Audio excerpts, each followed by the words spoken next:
The left-hand one here now, Martin, was your before. As the yellow lines we can see now sort of show that capital Y setup. It puts your left hand grip into a weak position, okay? You can barely see the logo on your left hand there now. Yes. The top of the grip, as we said, now is visible at the top here. We can see it. So your left hand's just too far around to the left there.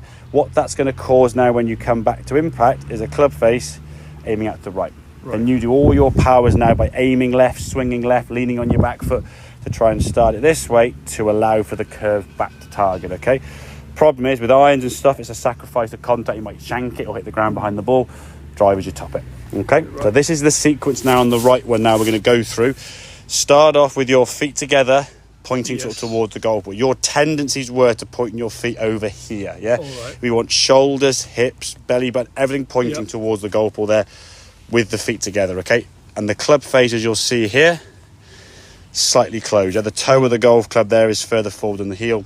It should be totally around, obviously, with the hosel there being slightly offset, okay? So the club's going to be slightly closed. Then you set your feet, making sure there's a big enough left foot and your right foot. So now the ball is just left of centre, which is fine. Now from here, we're going to move the hips around. So the left hip moves around, the left shoulder gets higher, this right shoulder kind of, so you kind of go that way, yeah? You sort of move your body as if you're in that kind of pebble skimming position, okay? It will push your hands forward. So when the hands then go forward, so you're moving, not quite sure where to go with your hips, your hands, and so when your hands went forward, see how your hips actually go this way, which is the incorrect. The hips have to go the other way.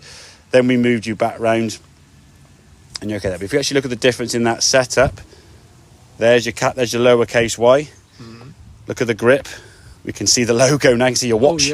So you've moved your arm around into its more natural position, which is what's going to square the club face for you up correctly. And then focus mostly on this at setup, I would say. The swing now, much better right shoulder turn. You've got the club behind your head, okay? You've turned to the top of the backswing. The drill that we practiced, keeping this shoulder here, doing some upside down swings where the club comes back and doesn't go beyond that impact position, yeah? When you first did it, as we saw, Martin, the club was over here, so wasn't it? Yeah, because you kept turning your torso, We've got to keep that body back. And as the arm comes down, the arms are coming down and the right shoulder staying back. Good strike of the ball there now. Head stays down here too long, really. Once you get to here, the body stops for a split second, and now from here, everything just goes through with it, okay? The shot was decent. You just did stay down a little bit longer than I did. Then you sort of looked up, but at the moment, there's a lot to kind of focus on, really. Setup is the main thing. There's no point having the best swing movement or the best body movement if you're set up in that high right shoulder, ball forward, weak grip, club left, okay? So that's going to take most of your attention for the next sort of couple of weeks practice. Say, feet together, step, tilt your hips so the hands go forward, lowercase y is what you're looking for. So if you're in front of a mirror, that's kind of a reflection we're trying to see. The hands are by your left thigh, as you can see. Stronger grip, right shoulder down, right hips popped in. Okie dokie. Lovely. Thank you so much. Good stuff.